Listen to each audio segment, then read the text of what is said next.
各位伙伴，大家好！今天我们一起来到2024年10月16号。那这个时间点，我们的 Edward 已经来到线上，我们就邀请 Edward 来为大家开讲喽。好，请。好的，谢谢。这好的。今次的主题是World Scout Conference。World Scout Conference 在中文是有什么的一个翻译吧？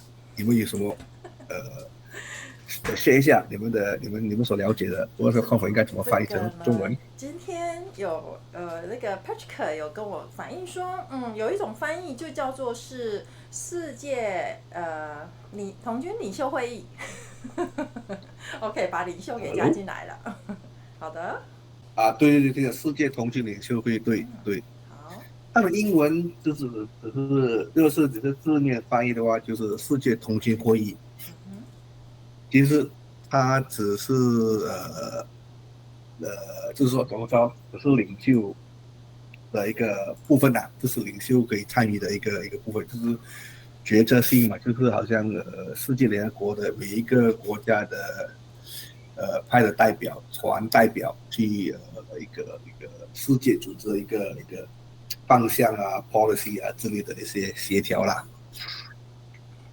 OK， 所以Patrick 也是翻译也是对啦，世界童军领袖会议啦，是针对领袖啦。不过如果你是字面翻译，就是世界童军会议咯。还有什么其他的更好的翻译吗？应该有什么其他人有没有什么意见 ？OK， 这是一个的机构上的一个，就是这个童军领袖会议或者这个世界童军领袖会议，它是一个每3年举办的一个会议，就是在这个是我们的童军的那个高级的最高级的一个决策policy 制定的一个团体啦，这个一个职务。它也是其中一个重要的，就是选出世界童军委员。OK， 说他每一个童军国，就是每个国家的童军组织的唯一的一个公认的童军组织就是 official 的代表。因为某一些国家，它的童军，比如说法国、德国，大多数都是在欧洲国家吧，他们当地有不同的童军组织，比如讲说Christian 的童军组织啊，或者某的不同的方面，他们都不是official 公认的那国家的童军组织代表，唯一的童军组织代表，所以他们要成立一个联合组织，就是每一个国家只能够允许一个 official 的童军组织，我们叫做 National Scout Organization。他们就是刚刚我讲的德国啊、法国啊之类的国家，他们都有不同的组织，我们叫他们叫做 National Scout Association。他们每个 association 就会联合起来组织一个联合团队啦，就是一个国家只能够一个代表团组织呀。在这方面有什么问题吗？所以 Edward 每个国家都会有一个公认的就一个童军组织，一个 official 的国家童军组织，就像中华民国童军总会这样。对，就是比如说法国他们有5个童军组织啦，他们的他们就一个针对他们的，就是当年他们就是怎么说的，就是说怎么讲，好像那些那什么叫做就是你看 Christian 他们开一个童军组，他们开始成立一个童军组，他们针对的那个 Christian 的，那还有一种就是比如回教的，或者他有某种的一个function的一个他们的自己一个姓氏啊，或他们的一些不同类别的代表团的一些组织，他们过后就在这个国家这个童军世界童军组织开始以来的时候，他们就是要统一嘛，所以每个国家只会允许一个童军会员国代表，所以他们你法国有5个童军组织，他们5个组织就要联合主持成立一个对外的就唯一一个承认的一个国家级的代表团，就是一个童军组织啦。他们就是说联合会一样什么，这种我们只对是种只对一个国家一个组织。所以比如说丹麦他们有4个或者5个，忘记你们可以去 Google 一下，不同的大多数这种Europe 的那个欧洲国家都会有这种小的童军组织，对，说他们要组织一个联合组织，成为一个唯一的一个对外的一个组织，对。因为 Patrick 在的话，我就可以用 Patrick 的马来西亚的一个同样的一个性质。就是我们讲的法国有5个童军组织嘛 ，Patrick correct me I'm wrong。在马来西亚的情况呢，马来西亚就有14个、15个童军组织，就是每一个州是独立性的一个童军组织，一个个体组织。好了，它在马来西亚呢，它就这15个、16个的童军个体呢，就会联合起来成为一个叫做联合组织，就是马来西亚这个联合组织的一个形式。来，澳洲也是一样，澳洲每一个州都是它独立性的一个个体的组织，他们联合起来成为一个独立组织。就什么他们每个州的一个独立个体，他们有他们自己的chief commissioner， 就是澳洲也是有每一个州它有自己的 chief commissioner， 然后整个澳洲一个国家的一个个体，他们联合起来组成一个 national 的 chief commissioner， 就是这样。同样的，在马来西亚也是每个州都他们的自己的个体的一个组织，他们每个都有一个 chief commissioner 是独立性的，他们每一个州有他自己的自主权呐，他自己自立自权，他们也是一个合体上的一个国家的一个，在他们有个 national chief commissioner。Patrick, am I right？ 我的这个答案可以吗？这个分享，对你可以了解不同的，就台湾应该没有，台湾是整个是一个，台湾每一个市是不是个体户呢？有没有人可以给我们一些分析一下？是不是联合组织的性质？原则上，我们这边就是一个总会，那其他就是童军会。我是说，就是说，我们用那个公司的结构吧。公司结构就是说，我有7个公司，每个公司个体户，然后我们我们本来是每个是各自为政，或某一种原因，我们这7、8个公司联合起来成为一个大公司，一个大组织，就一个大的公司，每一个的公司 A B C D E F G 这几公司的总决策人，就是他的总经理也好，他们就是在这个大组织成为一个当然的一个委员，就他们选举的时候，这些都是会这每一个组织每一个 A B C D 他们的内部有自己的选举的制度，他们选出来的主席就是这个大公司的一个董事这样子的一个规模。有什么可以这么说吗？这样子会不会了解多一点？感觉上应该是只有就是很单纯的就是总会，然后各县市的童军会。就是各县市里面派个代表上去，就是说他就是 automatic 就是委员，他不用选的，就是他的公司他就一个代表，成为当然代表，就是他有一个席位。这个部分就因为我们没有在总会哈，所以就是不多加琢磨这一方面这样子。OK， 明白。我就是分析，就是说，在欧洲很多的大多数的童军的总会，他们是这种合作性质的一个同一组织总会，不是一个大家庭一个组织，它是每个小的组织合并成一个大组织的一个架构。的例子就这样，就是我们给出的例子，在亚洲区，应该只有澳洲和马来西亚是这种结构的。OK， 好，谢谢。OK， 大致上是这样。如果要了解多一点，我们就是在其他的时间可以讨论多一点。好的。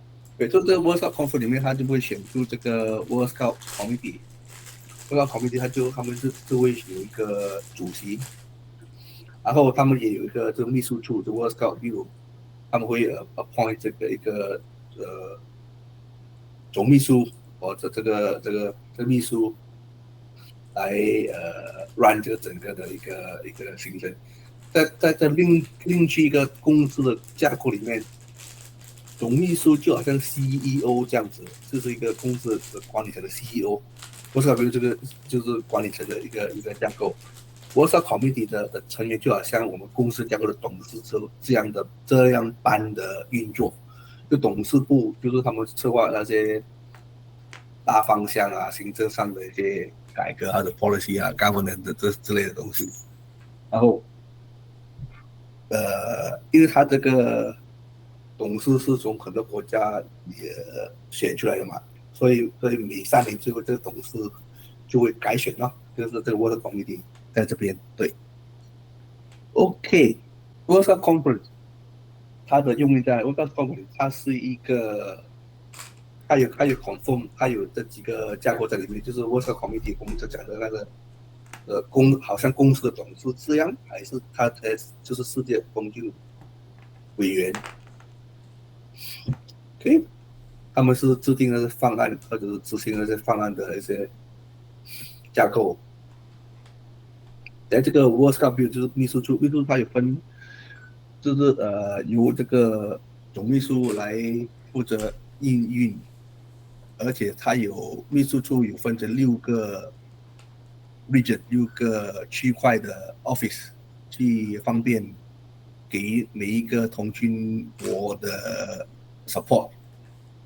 所以我们就有，这是6个现在是6个，之前是6个 Africa、Arab、Asia Pacific、Eurasia、Europe and Inter-America， 现在是去年就是改制之后，Eurasia 就解散了，而且他们的所属的东军会员国就分布去亚太区，也是 Pacific 或者是欧洲区，这每一个的区块的 office 都会行政上是由一个 regional director 来营运。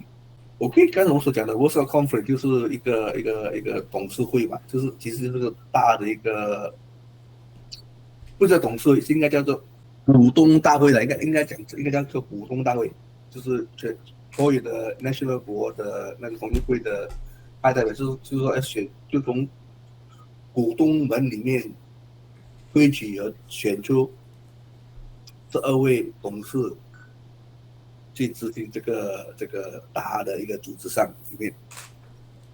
OK， 我们现在世界总会有176个童军会员国，数会员童军加上volunteer 57个 million，57个 million 是一个什么100万是吗？100万，然后这个2.7 billion 的一个小时的公共服务，而且这个是一些很多不同的 service projects， 对 community 的一个很大的影响。还有什么？它的 World Conference 还有就除了选出这个董事或者这个世界委员的话，他们还有包括要修改一些宪法，然后修改一些公司或者叫做组织上的一些条文啊，一些 resolution 还是一些 policy， 都是从这个代表大会产生的。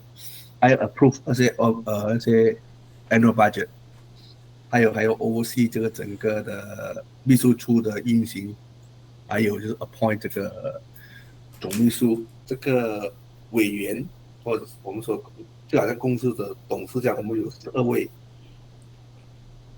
可以投票的委员，加上8位没有投票权的委员，这总共是20位。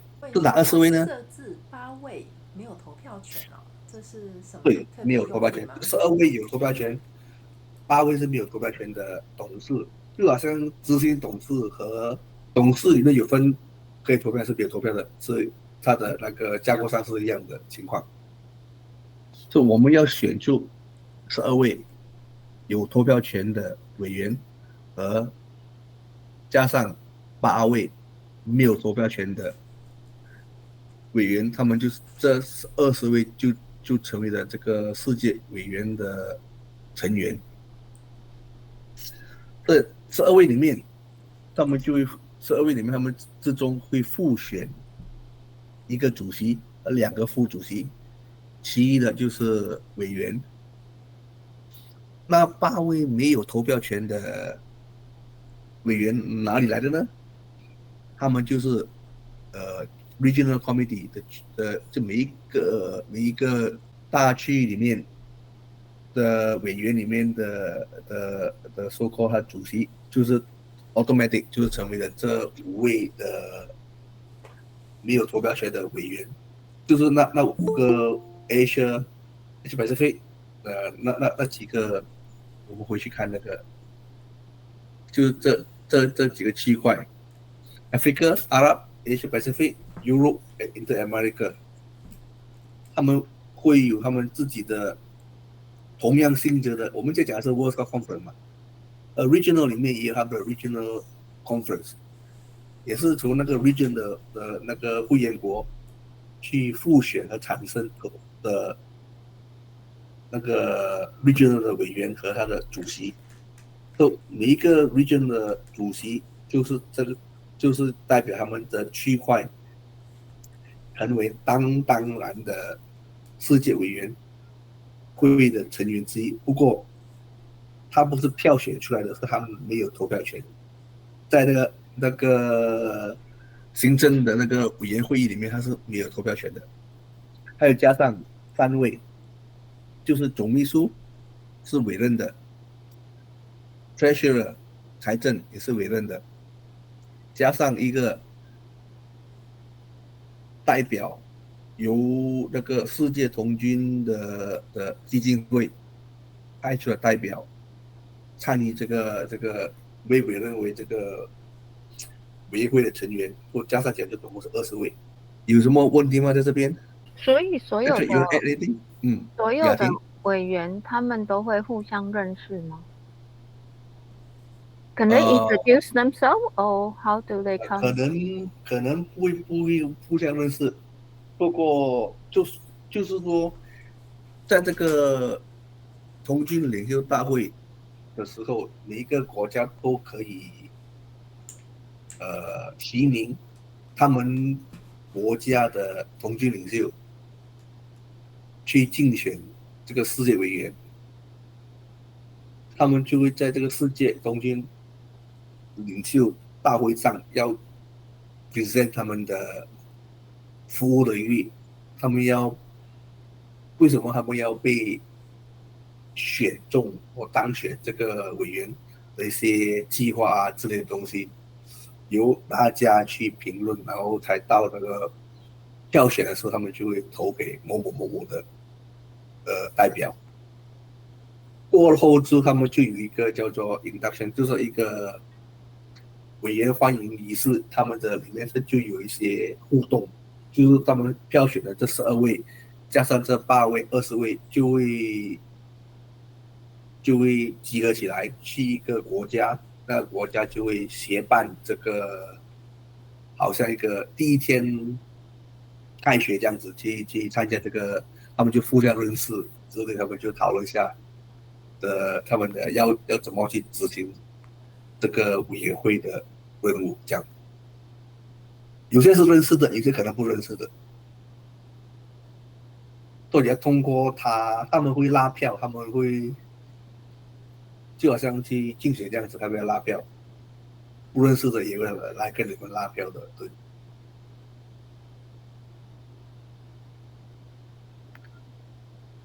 OK 吗？谢谢。所以他们都我们可以讲了解多些。English，他们都讲英所以文。Do they all speak 呃 English or they speak 呃 other language or whatever？不一定，因为 official 的 language 在世界通讯领袖大会里面，正统两个大的语言是英文和法文。如果他不会听英文，他们会委派一位翻译官帮他们翻译。其他的世界领袖去开会的时候，他们也会配备这个翻译官的设备。就好像你去联合国大会，他们后面都有一群的翻译官翻译成不同的official language，然后那些不会英文的一些代表，他们就会跟大会领取这个 earphone， 他们就带着 earphone 去听那个同步的翻译，去他们选择的语言，可以吗？谢谢。他们好像有的那些家有 provide 这种翻译的一个服务了。OK，第一次的世界童军领袖大会是在1920年举办的，当时是一个很简单的一个大会议而已，就是也是之前是没有这个会议，就是说他们在这个 World Jam， 在英国 World Jam， 他们在讨论事情的时候，就刚好讨论到需不需要做一个世界组织之类的会议，所以他们当时的不 official 的会议就成为了 official 的会议的第一届。做正统的第一届正式去组织去主办这个会议的，其实在法国2年后1922年，那一年才是正统的 official 的。不过就是因为这样，就是说他们将后退，就是1920年那个 so called pre-meeting， 说这个不正统的 official 的，就大家公认为那个就是第一次的 official 会议，所以那个就是1920年就变成了他们的第一个 official 会议，然后巴黎的那一个正统的第一任就变成第二次的会议，而当时他们的名称是叫做 International Scout Conference， 而他们的 World Scout Committee 是在1922年第二次的会议才竞选出来的，所以第一届是没有去委任或者是做个竞选。当年1922年在巴黎的会议只有33个成员国参与。你们有兴趣，你们去 Google 一下，找一下是哪33个国家参与当年的世界会议。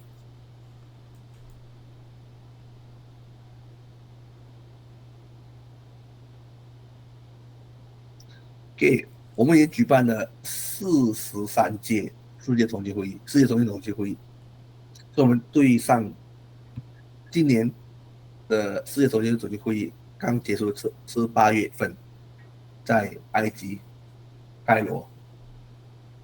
对前一次是2021年，本来是开罗埃及主办的，就是因为那个疫情，就改成了 online 的大会。在退上以前，2017年是在阿塞拜疆。你看那个阿塞拜疆的那个会议场所，就是你看到这个白色的这个很创新的一个会场。这个就是在2017年的会议会场。OK， 他每一次的同性大会、全球大会都会委任大会主席和2位大会副主席去执行和主持这几天的大会的会议。这个大会主席和这2位大会副主席是委任，是由这个 World Cup Conference 这个 World Cup Committee 委任的。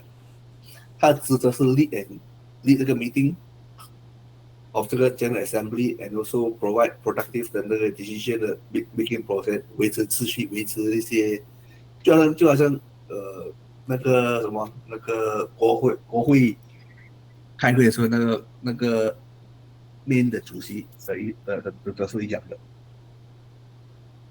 他的任期是很短的，这个大会完的时候他就卸任的，他只是委任和 run 这个 conference 而已。OK， 这个 World Cup Conference 它的主要职权在哪里？就是要 define 那些 general policy， 它的 constitution， 它的 resolution， 还有什么议题的一些 policy 要更改的，都在这边讨论，或者有什么新的议题或者新的方向都在这边讨论，然后就执行它的 purpose 是要 make decision on 这个叫做这个，总之是对于 purpose 大会的方向和要改动什么议题都是在这边的讨论。然后 of course 这个最重要就是要 elect 这个12位 voting member or World Cup Committee 委员。还有其他的很重要的就是第4项和第5项，就是那些还没有成为会员国的正式会员国，我们还有很多是 associate member， 不是正式会员国。就正式会员国他有投票权，不正式会员他是没有投票权的。他们正式会员要怎么样成为正式会员，他们有一个 guideline， 他们完成了这些fulfill的 guideline 之后，所有的会员国要赞成他们的加入，他们才是 officially 成为正式会员。我忘记的是这个第4项是要 simple majority 还是2/3 majority， 我就不记住了，那个要回去读那个他的那个世界同性那个条文里面的一些细节。最重要是第5是decide这个谁可以主办这些世界的一些项目，比如说 World Cup Event， 就比如说 World Cup Jamboree 啊 Royal Moot 啊，下一届的主办国 World Cup Conference 啊，都是会经过这个 World Cup Conference 这个来决议谁可以主办。这个有问题吗？大方向的这5个 main point of 这个 World Cup Conference 的 function。OK， 来，我们先了解一下我们的投票的一些细节。我们这里176个 official 的有投票权的会员国。怎么叫做有投票权会员国呢？如果你没有犯错，没有有什么就是你的会费要交，或者你有一些会员国要遵守的法令全部遵守，那你就是保留你的会员籍 official 会员籍。如果你是犯错，或者你有一些比如讲有些打仗啊，还是有一些不好的条文，或者你这些系统号码没有处理好啊，他们就会让你的会员冻结。会员籍冻结之后，你就丧失了投票权。丧失投票权之后，你就不可以竞争去主办什么世界会议啊，或者主办世界同性大录音啊之类的，你都没有权去享受会员国的一些 benefit。最重要的是你就会丧失投票权。现在176位都符合这个会员国的一些 policy， 所以他们就是有投票权。但每一个会员国会委派6位代表，每一位代表会有一票，他们有一票。observer， 我们的我们去委派去参加这个世界大同军联席会议，你们可以派多一些人去观察员，观察员是没有 voting right 的，他们只是去观察和参集会议，是没有这个发言权，也没有这个投票权。那每一个你们好奇，为什么每一个国家会有6票，就有6个 delegate？为什么不会先拨一个国家一个票就好了呀？是有一点复杂的，因为刚才我们所讲的，有一些国家，就法国，他们有5个小的组织而成立的一个大组织嘛，所以为什么就有6票的一个计划出的？就像每一个小国每一个小的组织有1票，加上起来就是6票之类的，所以是符合他们的一些要求的。就是为什么6票就这样子产生出来的，就是每一个 NSO 每个会员国就有6个 delegate， 每个 delegate 有1票。而我们有2个投票的一个方案，第一个是投选世界委员，因为投选世界委员要选就12位有投票权的委员嘛，所以每一个 NSO， 因为他要选12位，所以每个 NSO 每个会员国就有12乘6，就有72票。就是他每一个会员国还有72票可以投选，就可以投选你投选这个你所属的那个代表或者那个竞选者。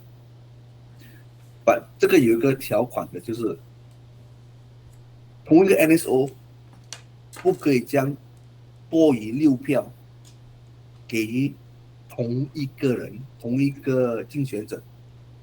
如果你多过6票投给这个竞选者，这6票就会马上作废。OK， 到此有什么特别的问题吗？会不会有点复杂？有没有问题？雅婷，你明白吗？这个计算的方法，这个投票的一些细节。Edward，你要再讲清楚一点吗？因为我好的，不太懂。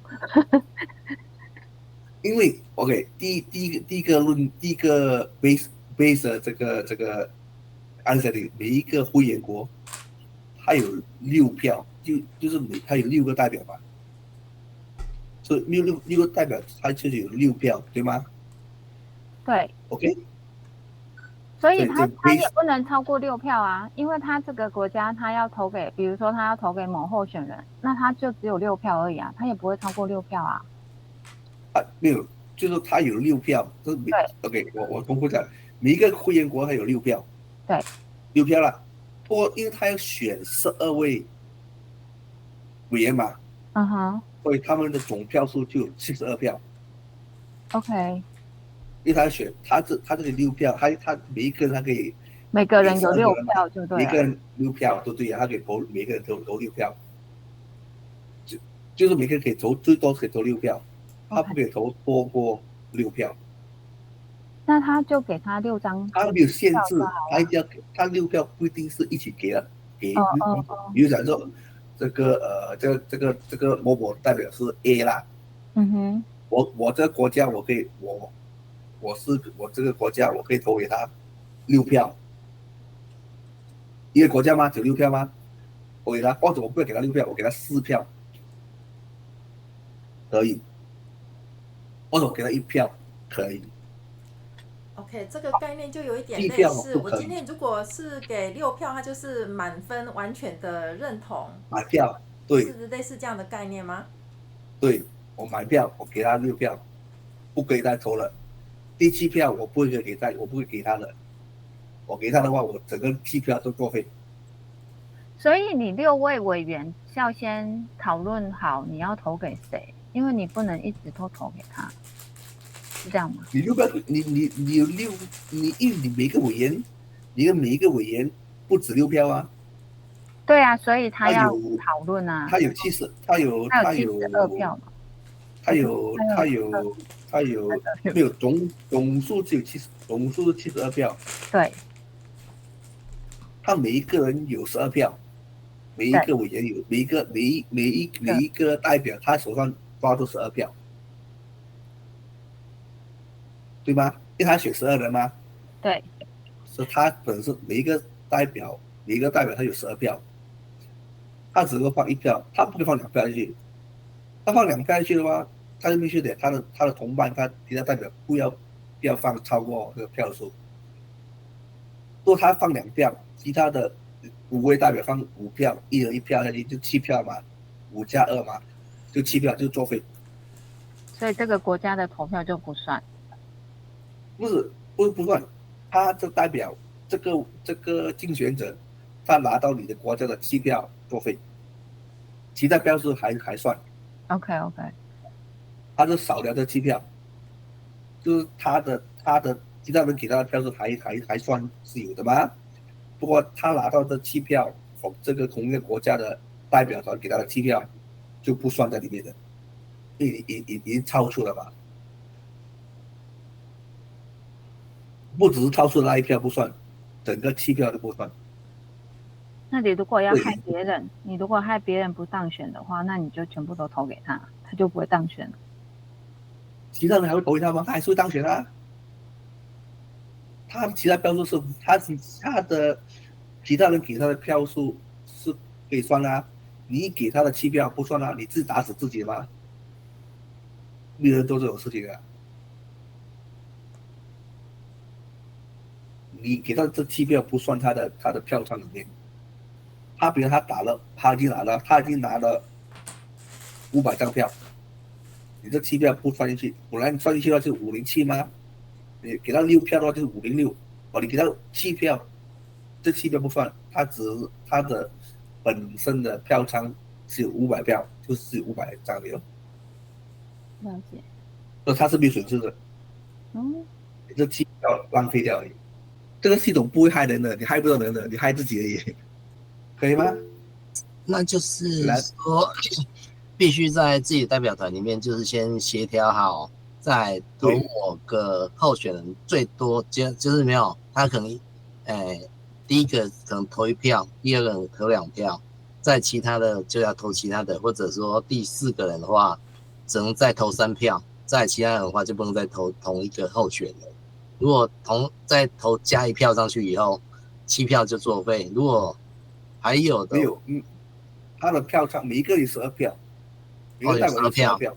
对啊，但是因为他选12人嘛，但是如果他有权投12票，这几个人同时投在那个的上面，那7票就作废。对，在我12票吗？我就讲，我们讲第一个例子，我是拿12票，我12票给完这个人了，不可以，你12票给他就是这马上12票就作废了。所以说你的票数只分6或者3本身的人的代表团里面就要先分配好，说要投给谁，不要说大家这样子投给同一个一个候选人，再来就这样子无缘无故7票就飞了。对，刚好7票就飞了，对。好，谢谢。对，他们通常都是这种都是要怎么讲，都是有协商过的吧？有很多其他国家有给你拜票，或者你跟你的国家你的国家也有人竞选，他的国家也竞选，你们可能私下说我投你6票，你投我6票，类推都可能发生的事情。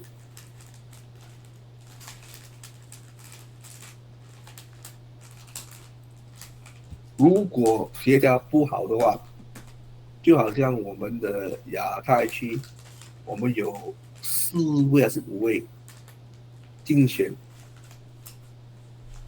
只有1位当选，因为票仓分散。OK， 所以慢慢研究一下这个。Edward，它不是每一个州可以有不同的代表，它是全部一起。每个国家就是国家，我们现在讲的是国家，对啊，我们所有是世界成的国家，绩代表，对，国家对。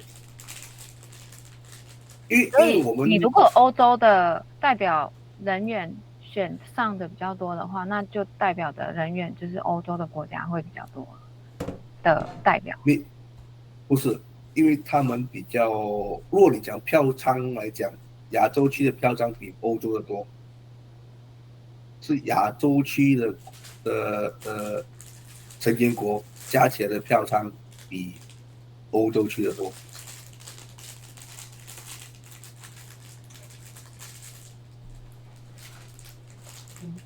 是加入童军总会的会员比较多吗？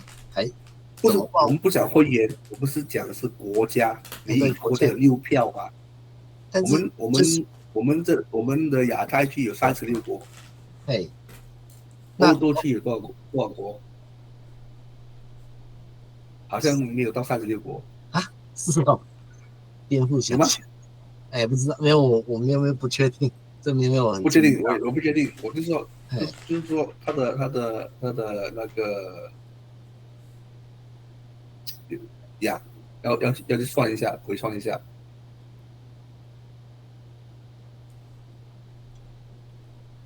因为不只是欧洲区，还有非洲区的也有可能投欧洲区代表吗？也可以投欧洲区的竞选者吗？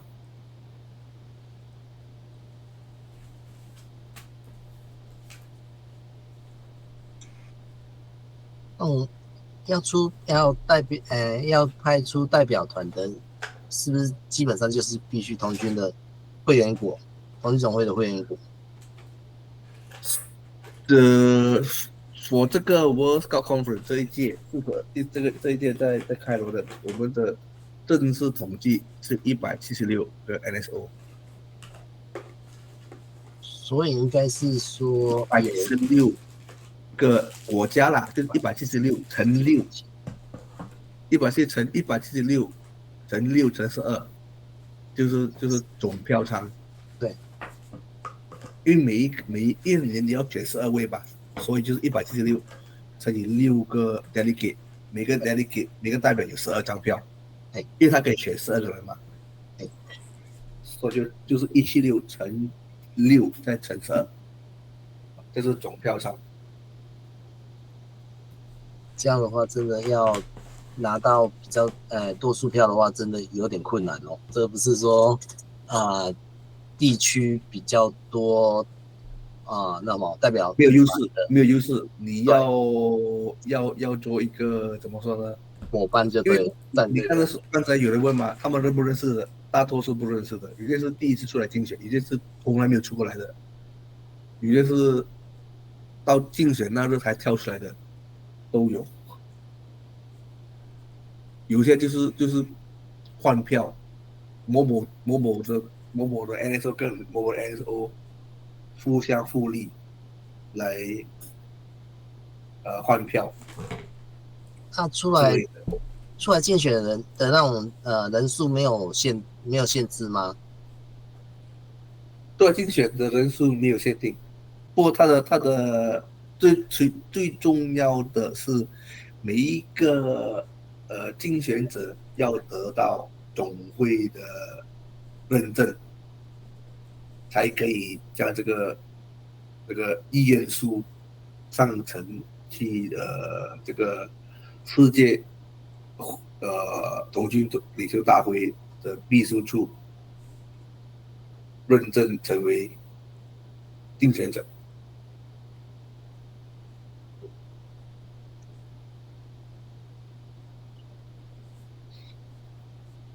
那他的这样子条件是相对也是严苛的啊。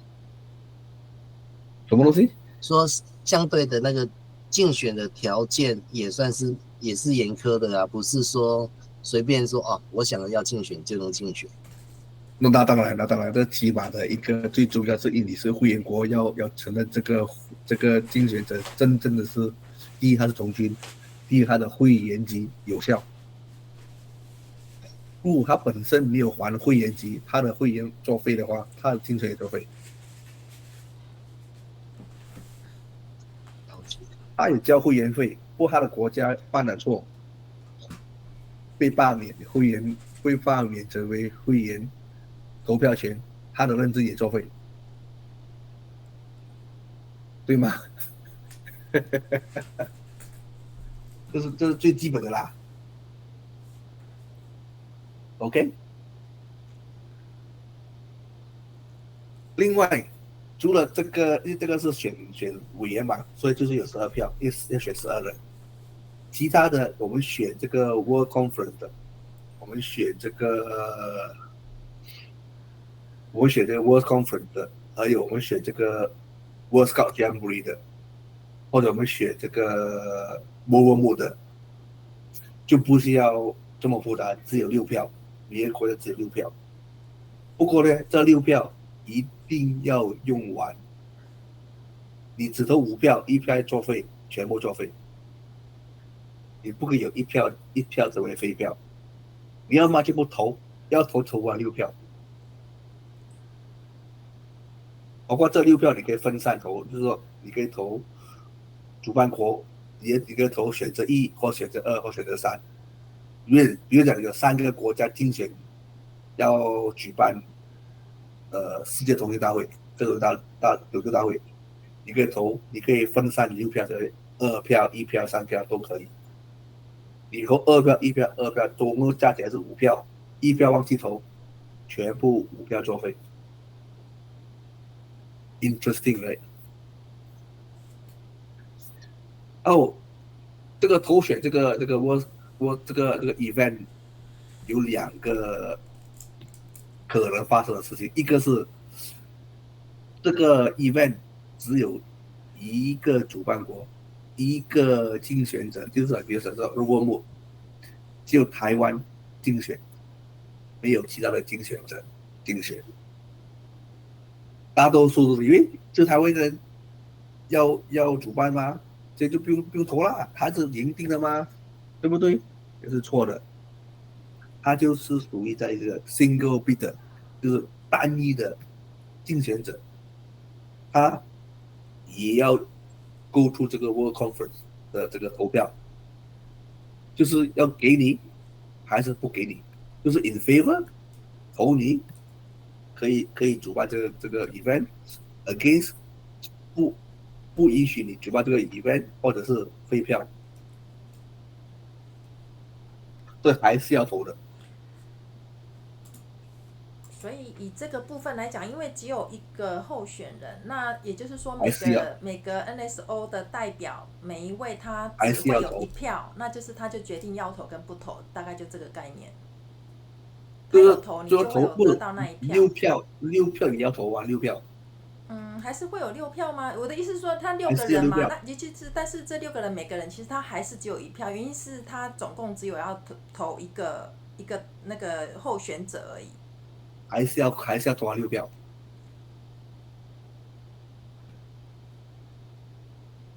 可是没有候选人啊。这个我觉得是候选国，这是候选国，不是候选人。我补充一下，我帮你们补充一下，这6票是投你同意、反对或者弃权。对，也是要投，不是说你只有一个 single， 就一个投选一个竞选者，你就6票1票就是无所谓啦，1票就够了，不需要6票吗？算来算去还是一样的吗？其实并不是100% 是一样的，这里6票还是要投完，一个主办国，一个的竞选主办国，还是6票给他，或者6票不给他。通常6票你不可能分3票 favor， 2票 against， 1票 abstain。Peter Patrick I don't think so right， 没有个 NSO 会这样子投的啊。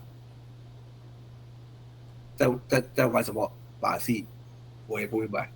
通常6票一定是投为 favor 或者 against abstain。OK， 暂时它的 voting 的 system 是这样。如果是 multiple bidder， 就是多过一位的主办国竞选者，就是你可以投选 A 或者选 B， 或者也是可以不投，就是弃权啦。就是6票都不投，就是弃权啦。或者说你投的话，你6票一定要用完。因为很好笑的，因为我们发现到，因为跟那些 NSO 有交流，他们在玩什么把戏我也不清楚，他们是3票给竞选国 A， 3票给竞选者 B， 等于没有投嘛。Patrick, I don't understand how they play the game. Patrick, you want to highlight something? 没有，我刚才说，我还是好奇为什么人家会投3票给 A 主办国，3票给 B 主办国，等于没有投嘛？就他们喜欢这样玩咯。No idea， 很奇怪，对，或者给这边4票，给那边2票。Anyway， 最重要的路就是6票一定要用完，6票不用完作废，很奇怪的一个路啊。OK， 我们有2组的，一组是投选个人的，就是委员的投选方法，另外一边这个就是投选 event 项目的投票方法，2组不一样的竞选方法。OK， 我们大致上讲一下这43届这个今年的开罗的世界足球大会里面的一些小细节。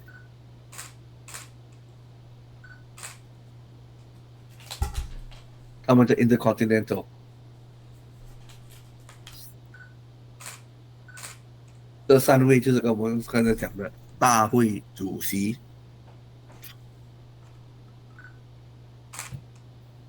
一位大会主席和2位大会副主席。他们的行程表，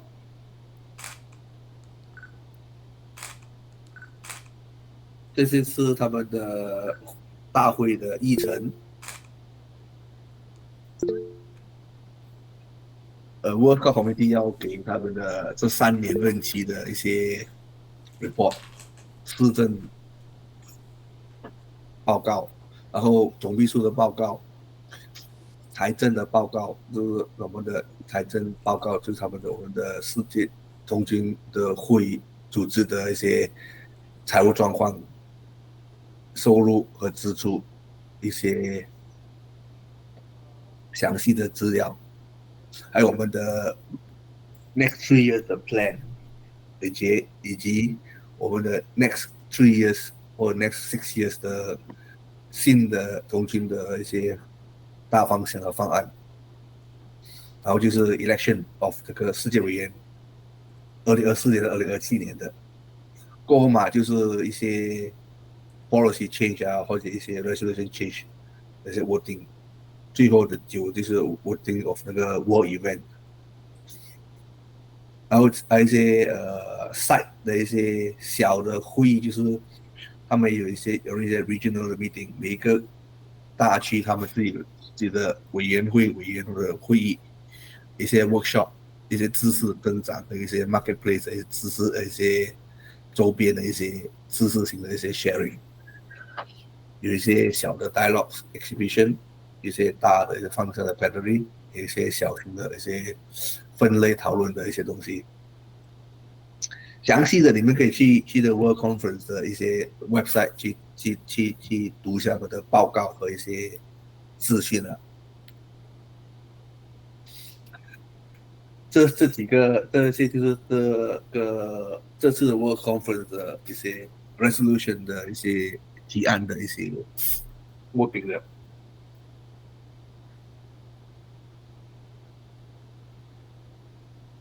这些是 World Cup Committee 提出来的更改修正案的一些方案。这些呢，就是不同的 NSO 会员国，他们也是可以提出来一些修正啊，或者一些 policy change 或者一些方向的一些调整都可以提出来。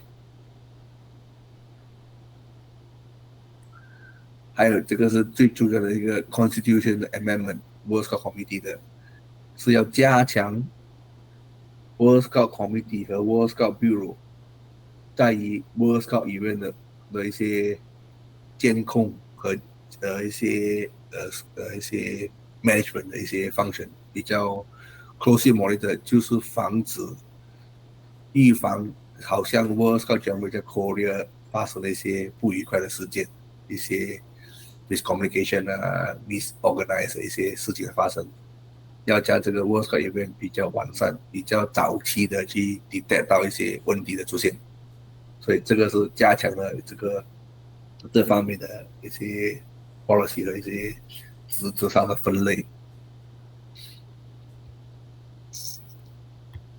这个 website link 就是这个 conference resolution 的一些解读和一些提案的一些修正和一些 propose 的一些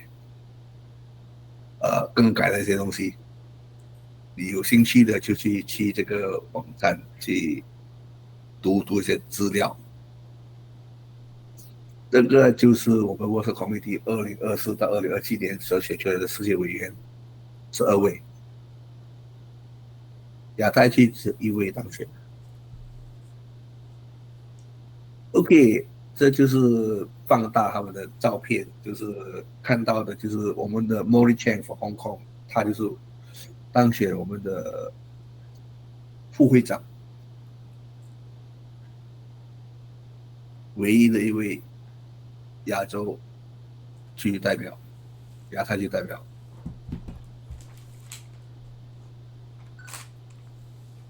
这几位你们就是可以记住他们的可以是谁啦？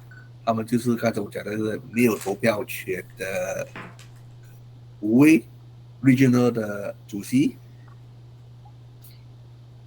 加上那个总秘书、世界财政和世界童军基金会的代表。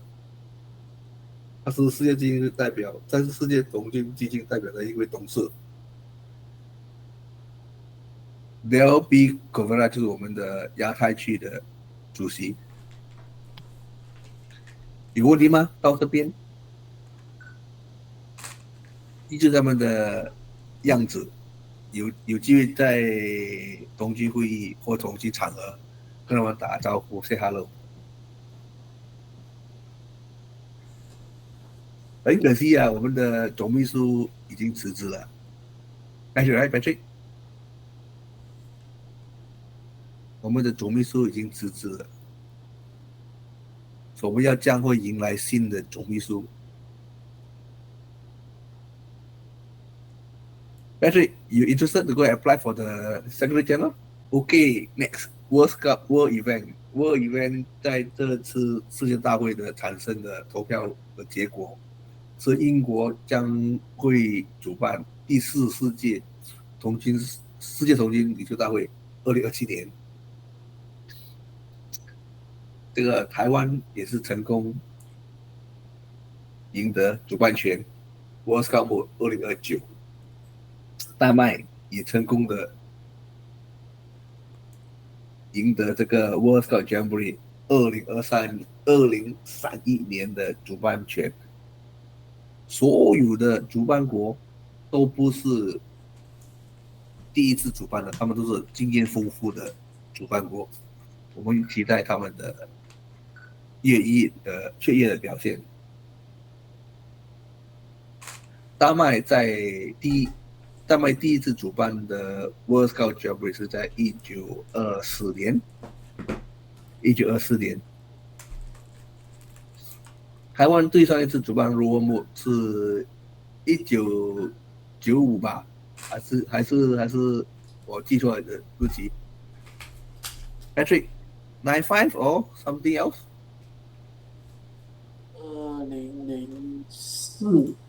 2004 sorry， 2004年应该是2004年，2004年 ，Yeah。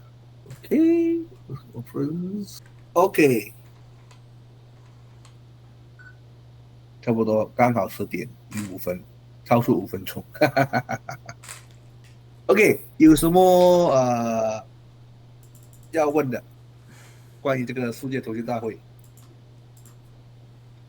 一点点小小的一些分享而已。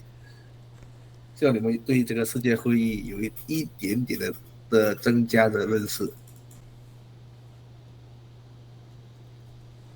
好哦，那我们谢谢 Edward 今天精彩的分享，为我们做的就是这么多的解说哈。那就是待会如果是还有想要更进一步了解的部分，我们就合影之后可以来再跟 Edward 这边做交流。那我们这边我们就先来合影喽。Edward，你帮我把分享的部分先关了。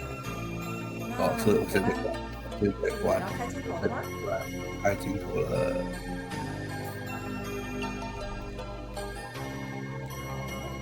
那还有没有要开镜头的伙伴？我这边拍照喽。好，微笑。哦。虽然短短相聚，又要分开。虽然常常思念，如此无奈，我会默默祈祷，痴痴等待。OK， 好哦，那谢谢。虽然短短相聚，又要谢谢观赏贝学院讲座。喜欢请按赞、订阅、分享，请给我们鼓励及支持。我会默默